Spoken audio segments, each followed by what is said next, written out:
Morning thoughts for today, and I'm sorry if the traffic's getting a little bit bad, but I have to go sit at my favorite spot every morning and vent what I'm feeling. I found that has been the most therapeutic way of healing for me, and just being out in nature. So every morning I go for a 5-mile walk to get home, because the courts, they took all my money, and then I wiped out my bank account too, because that's what we do when we're manic. I stumbled upon this blogger, and it's Bipolar or Waking Up. And I was like, I loved his content, because it's exactly how I felt when I was manic. I felt that, like I had telepathy, basically. And what was weird about it was I would get these ideas in my head and everything, and then I would go Google it the next day, and it was like all of it was so accurate. Like, I was like, where is this even coming from? Was it the angels, or was it something else? Because the way I would get to bed was listening to YouTube every night. And I found out in a heightened manic state that, well, I thought I was sleeping. I was learning a shitload of things every night. Like, I was waking up every morning and I'd be like, man, what's this idea? What's this idea? What's this? Google. I'm like, all of this is correct. Where is this coming from? And then later on, I found out that while I thought I was sleeping, like, I was sitting there learning in my sleep, because, they want to say in manics that the frontal lobe isn't working, which is probably true, because our decision-making skills are poor at the time. We really have no impulse control. If you feel like doing it in the moment, like, mania is like this inner person inside of you. It's like almost like your inner kid, where you don't feel consequences for anything. You're bold enough to do anything. You don't even feel things when you're manic. When I got really manic after coming off of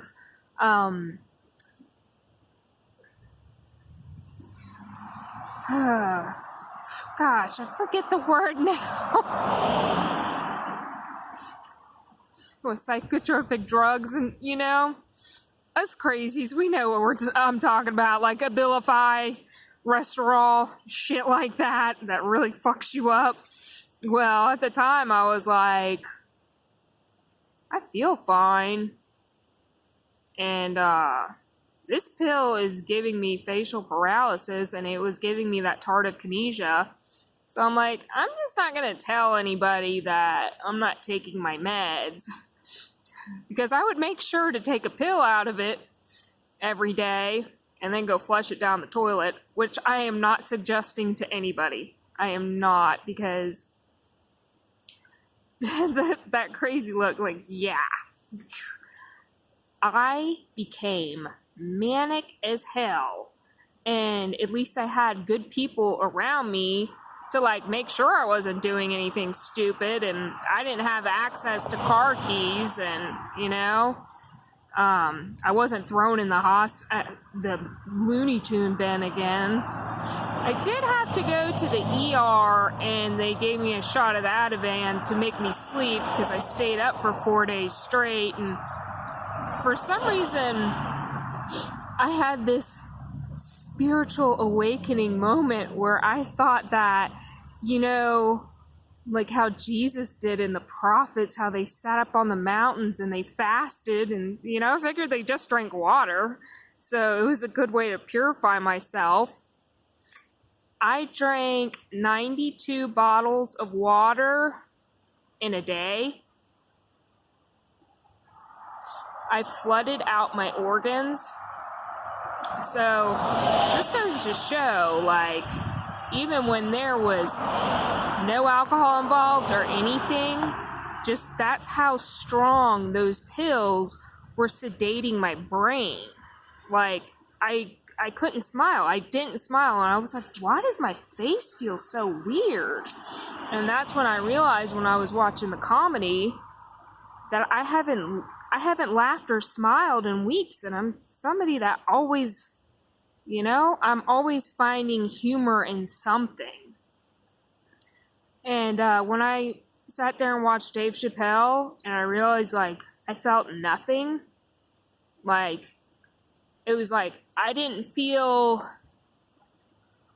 like, I didn't feel tearful. I felt depressed, but it's like I didn't have any emotions at the time. Like, it was like, nothing made me smile. Nothing made me laugh. I didn't cry. I was depressed as hell because I was like, oh my God. I went with thinking that I had this connection with the Lord, which I still believe that. And talking to the angels, but I had a lot of people pass away in my life. And I worked geriatrics, NICU, ICU, CCU, so I saw a lot of death in my life too. So I don't think all of that is just made up and crazy, because that's what they do. Like, when they lock you up in the hospital, it's like, see, you were just crazy. Here's your crayons and coloring sheet. I mean, they didn't even give, like, group therapy. When I went to MUSC in Charleston, South Carolina, I was very impressed with them because they did therapeutic stuff.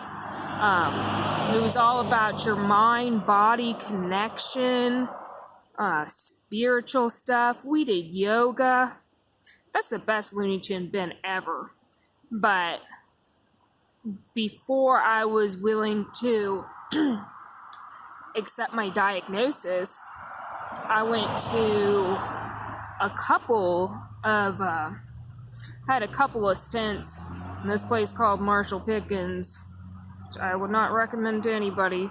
Granted, the staff's real nice, the food's real good. All they're gonna do is dope you up and then send you home. Like, we need coping skills, and especially to step back and realize, these are my triggers. This is because my mania never would have started, my hypomanic brain wouldn't have flipped into flat out manic if I wasn't going through something that was so terribly painful, the most devastating event in my life. And I lost a child when he was a baby. I lost a brother due to suicide. He was diagnosed schizoaffective. I've been through some hard shit in my life.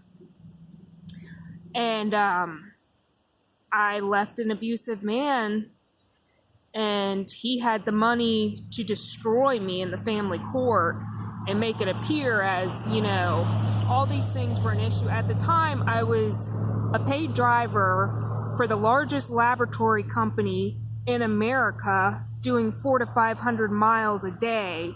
But yet, in court, I was painted as bipolar, mentally unstable, like an alcoholic. Of course, Hey, I will not say that I don't enjoy my booze, because I do, but I was always very high functioning and managed pretty well. And then when all this started, they paid about $30,000 in attorney's fees. I didn't have $30,000 to fight back, so I thoroughly got fucked over. A lot of attorneys told me that too, that I did thoroughly get fucked over. And all of a sudden, the voice of my first boss, I was so in love with. His name was Eddie. He was the largest cocaine dealer in the state of Florida back in the 80s, but he turned his life around and gave his life to the Lord and ran a very successful business. But that man taught me so much. And even talking about it now, I'm getting these chills all over my body. When I would feel like Eddie was trying to communicate something to me, I would get this sharp pain in my lower back. he passed away from cancer that spread all the way to his bones, and what they thought for years was back pain was cancer. It was heartbreaking because this man was a good man. And all of a sudden, I had that inner tiger of what Eddie was, because he was the kingpin. He was on top of his game. I mean, some of these episodes when I was getting pissed off, because I did have another YouTube channel, but I gotta keep my nose clean because, yeah, court shit isn't fun. I would love to go into more detail because, man, did I rip some people apart with that. And there was another investigator that I knew that had passed away, and all of a sudden I would get these hints of inspiration that would be like something that basically a detective would be capable of. I've never been a detective in my life, and I would all of a sudden get these hits because my case goes so far into our corruption in South Carolina, where I had factual things that I could prove. Because tell something really sketchy to a hypomanic brain, and we will have the energy to figure that shit out. And that's what happened. Was I was staying up, I was researching all this, like I had nothing but free time on my hands, because in a 10-minute court hearing, my life was fucking destroyed. And Kelly Pope Black, I hope you go and shed tears over losing your robe, because you don't deserve to ever be a judge. You fully knew what I was talking about, too. So, yeah.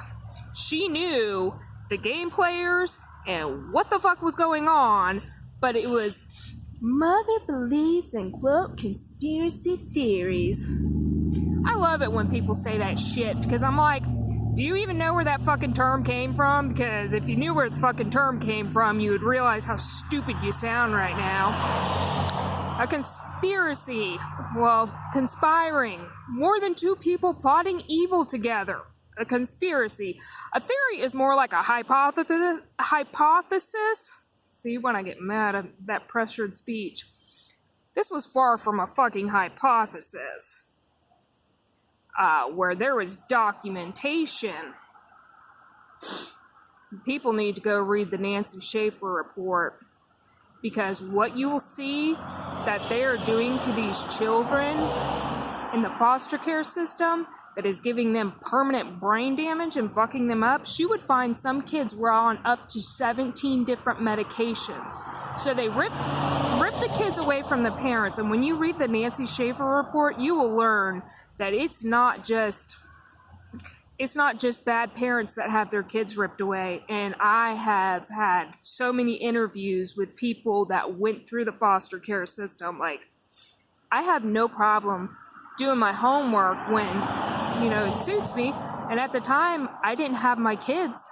I wasn't even allowed to visit my kids. I mean, they totally demolished me over some angry text saying mother has erratic behavior. No, mother was losing her cool because there was a lot of bullshit going on.